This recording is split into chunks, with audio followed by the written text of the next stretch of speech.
And joining us now, NBC News Capitol Hill correspondent Julie Surkin and New York Times diplomatic correspondent Michael Crowley. Julie, the hearing just got underway. What kinds of questions are senators expected to ask their old colleague? Well, Democrats certainly will not give Rubio the same reception he had about 4 months ago when they voted 99-0 unanimously to confirm him as the first cabinet official in the second Trump term.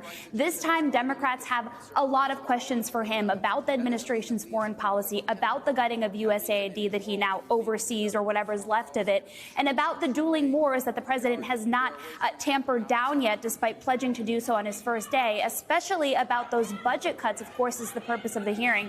What you're seeing now on your screen are actually Code Pink protesters that were seated in the back of the room. Of course, Republicans in control of the Senate say they have they're not going to let those protests stand by. They're going to, of course, get this hearing going. But I want you to take a listen to what Democrats told us last night that they're looking to press Rubio on. Watch this. Particularly concerned with what's happening in Gaza. I think the situation there is desperate. I certainly want to understand better his analysis of due process. I want to understand his viewpoint on the feeding AID into the wood chipper. I'd like to hear about the State Department reorganization. I'd like to hear about what he's planning to do with career Foreign Service officers. Look, I can't tell you how disappointed I am in Secretary Rubio. Regret casting my vote for him. Senator Van Hollen is not the only Democrat that feels that way, because a lot of the positions that Rubio is now helping the administration implement in his role as Secretary of State and some of the other ones you outlined, he was completely on the other side of it during his term as senator here for about a decade. Julie Surkin, thanks so much. Keep us posted. Michael, so much ground to cover for these senators: the Ukraine war, the Mideast crisis, slashing of USAID, and the State Department revoking of student visas, how he's taken on so many jobs. There's also Signalgate. Where should they focus, do you think? It's going to be hard to focus. I think there's going to be a lot of lashing out and frustration for starters, because he was confirmed unanimously, including with the support of all his Democratic colleagues. And I think there's just a general sense of disappointment. I think they were expecting more from Rubio, although I think, as we've seen from the first Trump administration, if you stray too far from the Trump line, you get bumped out pretty quickly. So, they have to understand that. But look, Ukraine, I think, is the hot issue of the moment. We should expect a lot of questions about that. Michael, Rubio has talked about a plan to cut State Department staff by 15%, to close more than 100 bureaus worldwide. He says 83% of USAID's programs are already gone. This is the first time senators will get to ask Rubio about all of this. Just based on your reporting, are changes at this point done? And how has all of this fundamentally shifted American diplomacy?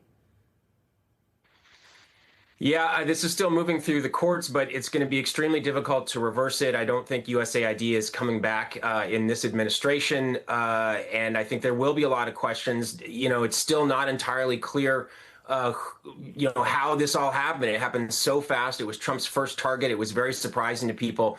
Democrats have a lot of questions about this, but I don't think they're going to get to the bottom of it at this hearing. Their concern is that if we are chopping foreign aid and shutting down a lot of these essential programs in countries around the world, that our rivals will fill the void, most especially including China. We're locked in a soft power so-called competition with China around the world. And if we withdraw these programs that give America so much goodwill, China stands to benefit.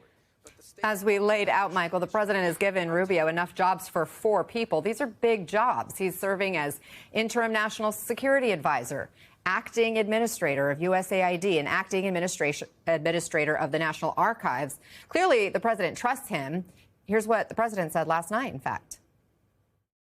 He was born for this. He loves it. You see him, he's in one country, another country. I think he loves it.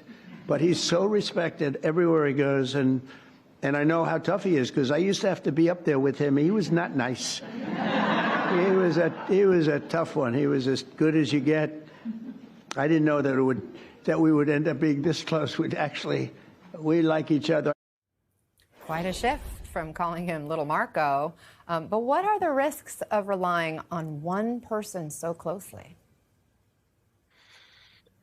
Yeah, well, in general, the risks are that ideally you sort of want a team of rivals, or at least a variety of opinions, different viewpoints that are competing, and you sort of hash out the best ideas that come from all these different perspectives. And when you narrow the perspectives, and in this case, what we're really talking about is Secretary of State and National Security Advisor, you might limit the options that you're given. And particularly, as National Security Advisor, by the way, the first person since Henry Kissinger to hold both the National Security Advisor and Secretary of State job.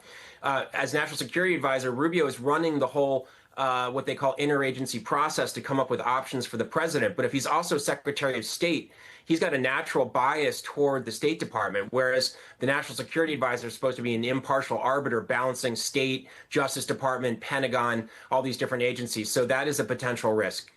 Yeah, and how do you devote enough time and attention to each of these individual jobs to ensure that each of these areas are given proper vetting, education, all the different pieces that are needed in the roles that fall under them? Thank you, Michael Crowley, for joining us and offering your insights and your reporting.